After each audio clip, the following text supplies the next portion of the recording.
Gachagua style of politics ni ile strategy ya kitambo 2002 kwenda huko nyuma, time ya Moi, time ya KANU na hiyo time. Because is a opposition leader, unafaa kupeana, unafaa put the government into check. Ona, unafaa complain, criticize where the government goes wrong, because Ruto is the president na ni binadamu, akona mabaya zake na mazuri zake. Hayuko perfect. So you need to tell the people, ama to tell the government where they are going wrong, to criticize kabisa. Alafu pia upende solution, like kama ingekuwa wewe ungefanya aje. Unaona, the way Raila used to do.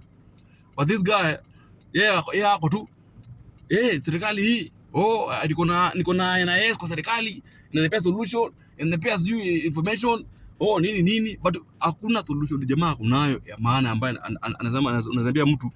Ati sasa Gachagua is a guy. Ndio maana watu wengi wana support Gachagua ni mafala tu kama yeye. Hata hapo angalia beshta yako huyu mwana support Gachagua.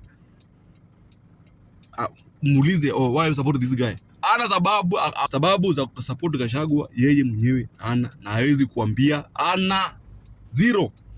Gachagua followers ni mafala tu kama yeye. Hii ni ukweli, that's a fact.